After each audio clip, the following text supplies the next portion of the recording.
Hello friends, स्वागत है आप सभी का आपके अपने यूट्यूब चैनल केआर ऑफिशियल में। मैं हूं कौशल राठौर। आज फिर लेकर आया हूं एक गवर्नमेंट जॉब की न्यू अपडेट। तो आशा है, उम्मीद है कि आप सभी लोग बहुत अच्छे होंगे, आपकी तैयारी प्रिपरेशन भी बहुत अच्छी चली होगी। तो दोस्तों, इंडियन नेवी की तरफ से अग्निवीर एसएसआर की न्यू नोटिफिकेशन जारी हो चुकी है।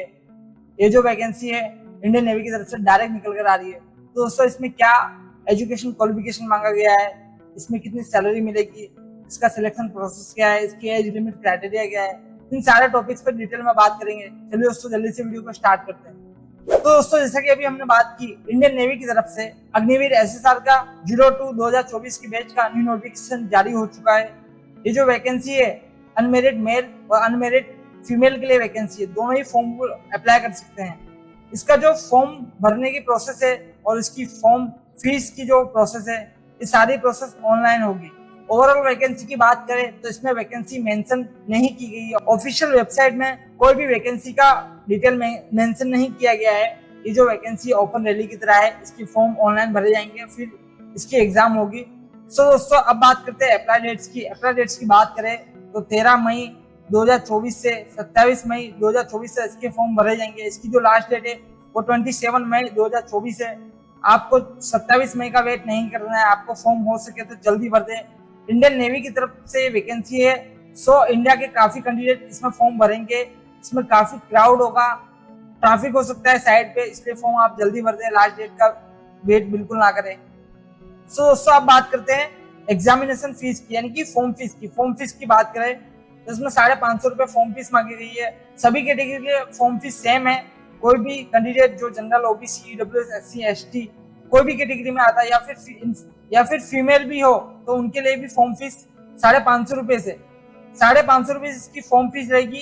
प्लस जीएसटी रहेगा, 18% जो जीएसटी होता है वो इंक्लूडिंग रहेगा फॉर्म फीस में। सो दोस्तों, अब बात करते हैं एज लिमिट क्राइटेरिया की। एज लिमिट क्राइटेरिया की बात करें तो इसमें आपकी जो डेट ऑफ बर्थ है 1 नवंबर 2003 से 30 अप्रैल 2007 के बीच में होना चाहिए। इसमें एज क्राइटेरिया नहीं दिया गया, एज लिमिट दी गई है। सो आपकी जो डेट ऑफ बर्थ में एज है, यानी कि आपकी जो डेट ऑफ बर्थ है वो इस क्राइटेरिया के बीच में होना चाहिए, इस डेट ऑफ बर्थ के बीच में होना चाहिए।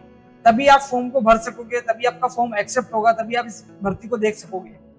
एजुकेशन क्वालिफिकेशन की बात की जाए तो मिनिमम जो आपका पासिंग है वो 10+2 होना चाहिए। साथ में आपका साइंस स्ट्रीम होना चाहिए, तभी आप इस फॉर्म को भर सकेंगे।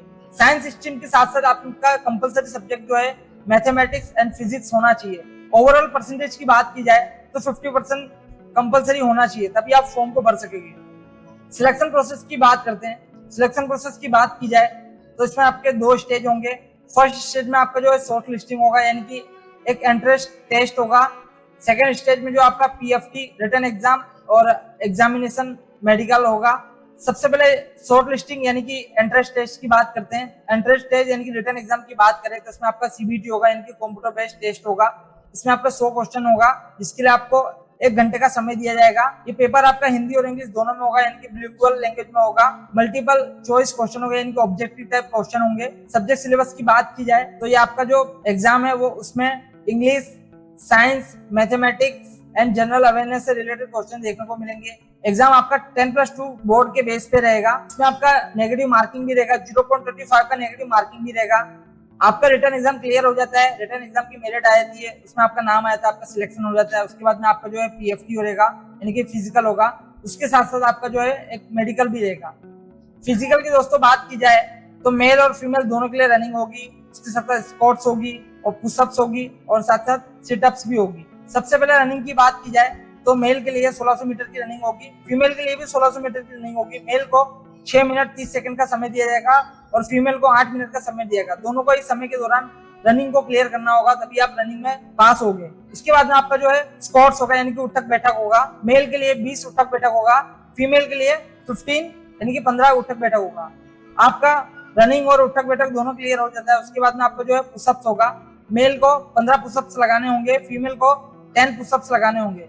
पुशअप दोनों कैटेगरी के लिए कंपलसरी रहेंगे। आपका पुशअप्स हो जाता है। उसके बाद में आपका जो है सिटअप्स होगा। सिटअप्स मेल के लिए 15 देंगे और फीमेल के लिए 10 देंगे। आपका फिजिकल क्राइटेरिया कंप्लीट हो जाता है, फिजिकल में आप क्वालिफाई हो जाते हो। उसके बाद में जो आपका तुरंत मेडिकल होगा। मेडिकल जो है इंडियन नेवी की तरफ से लिया जाएगा। ये सारी प्रोसेस के बाद में आपका डॉक्यूमेंट वेरिफिकेशन होगा। डॉक्यूमेंट वेरिफिकेशन के बाद में एक फाइनल मेरिट लिस्ट आएगा जिसमें आपका नाम आएगा। अगर आपका सिलेक्शन हो जाता है तो आपकी उसके बाद ट्रेनिंग होगी। तो दोस्तों ये सारी प्रोसेस हमने सिलेक्शन प्रोसेस की प्रोसेस हमने जान ली है। अब सैलरी की बात करते हैं। सैलरी की बात की जाए, पे अलाउंसेस की बात की जाए तो आपको पर मंथ 30,000 सैलरी मिलेगी जो कि ट्रेनिंग के बाद में रहेगी। उसके साथ साथ में आपको सेवानिधि पैकेज मिलेगा, लाइफ इंश्योरेंस कवर होगा, डेथ कंपनसेशन कवर होगा। ये सारे आपका जो है अलाउंसेस रहेंगे जो कि आपको सैलरी के साथ में मिलेगा।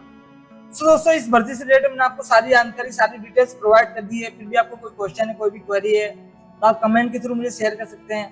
दोस्तों वीडियो आपको अच्छा लगे तो वीडियो को लाइक करिए। इसी तरह के न्यू अपडेट के लिए चैनल को सब्सक्राइब करिए। चलिए दोस्तों मिलते हैं नेक्स्ट अपडेट के साथ नेक्स्ट वीडियो में। तब तक के लिए all the best, best of luck.